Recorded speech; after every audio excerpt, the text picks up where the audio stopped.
Welcome to the JMC Network Newscast. I'm Laura Benson. And I'm James Clark.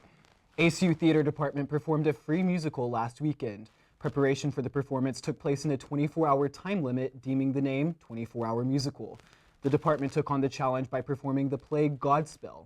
We were able to get some interviews with the participants. What 24-Hour Musical is all about is we are raising funds to benefit Living Water International. All of the donations that are given to 24-Hour Musical here are going to be given to Living Water International to benefit the water crisis that's going on.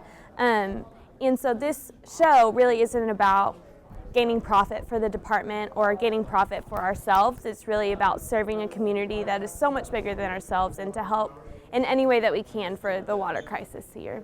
It's really made me appreciate longer rehearsal periods and having time to get the details, and it's also made me appreciate the community of theater, because I've really had to depend on a lot of people, somebody please go get me tea or a water bottle, or somebody help me because I don't have any time, I have to go do something else.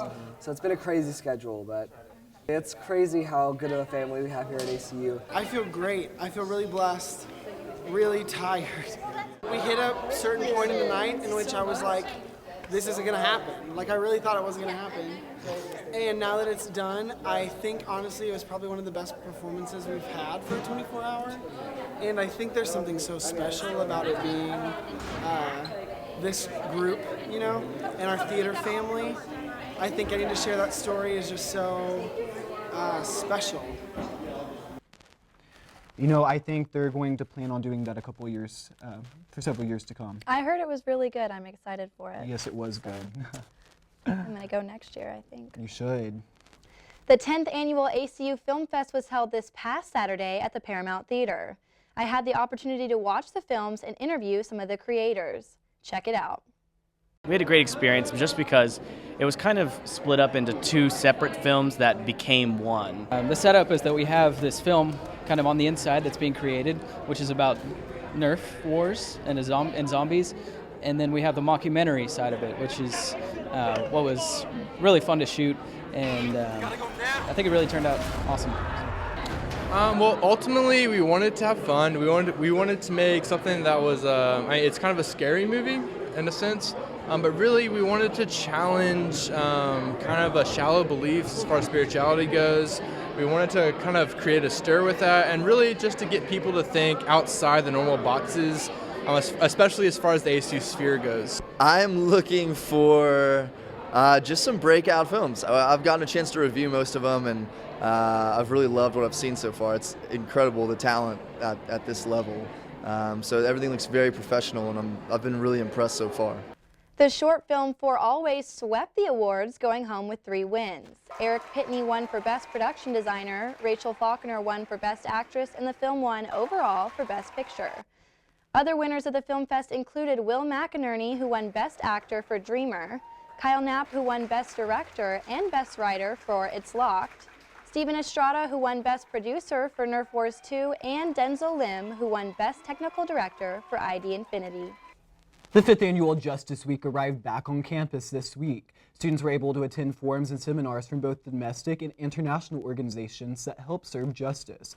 Planning for Justice Week started back in August. Organizations included Compassion International, Mission Lazarus, Redeemed Ministries, and the Bloodwater Mission.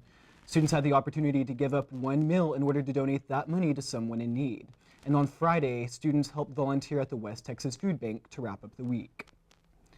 In other news, ACU is hosting a preacher convention and competition this weekend. Aspiring preachers will have the opportunity to receive feedback on their preaching skills from a panel of judges. ACU Track and Field started its outdoor season this past weekend. For that and more sports updates, let's check in with Sharon Numerowski at the JMC Network Sports Desk. Thanks, Laura. ACU softball took on Abilene rival Hardin-Simmons University in a doubleheader on Tuesday. Freshman standout Hannah Knoll continued to stun, pitching a record-breaking 17-strikeout game. Knoll's performance wasn't enough to make up for the 2 runs the Cowgirls put up in the 2nd inning, leaving the Wildcats with a 1-2 loss in the first game. The Lady Cats came back Tuesday evening to beat Hardin-Simmons 5-1 in the nightcap. Senior Emily Seidel talks about the season so far.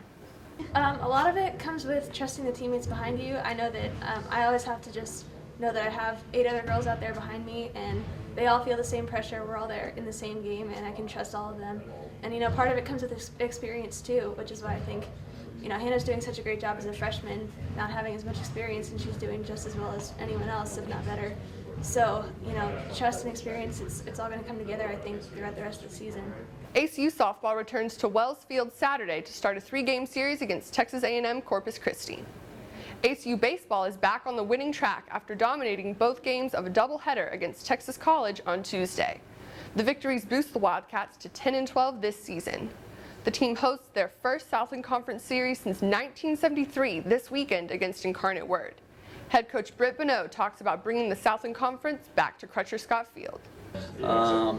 You know, a lot of these kids we recruited in the past as well, so we kind of already know what they are and what they're like. What I'm seeing a lot that we're not doing right now is consistency on the field and how they play every single day, and you know, that's why we keep putting our guys out there so that we can figure out how to be consistent and get familiar with the game at this level. Our guys are going to be fine. We're going to keep going out there and competing hard. And tell you what, we're looking forward to the next 8 weeks to see just what this conference is about. ACU Track and Field started its outdoor season at McMurray University's Warhawk Classic last weekend. The Wildcats came out strong on the first day, gaining 4 field event victories, including freshman Kinsey Walker's 12-foot pole vault, which also ties for 10th place on ACU's all-time outdoor performance list. The men and women both finished in 4th place with 52 and 57 points respectively. The Wildcats continue their season this weekend at Texas State University's Bobcat Invitational and the 87th Clyde Littlefield Texas Relays in Austin. For JMC Network Sports, I'm Sharani Morosky. Thanks, Shara. Miss Frontier Texas is a scholarship pageant where competitors experience firsthand the rugged lifestyle of the Texas frontier. This year's 2014 Miss Frontier Texas contestants include Alicia Adams, Tiffany Weatherford, Lizzie Falwell, Kim Panther, Jamie Chitty, and Annie Bailey.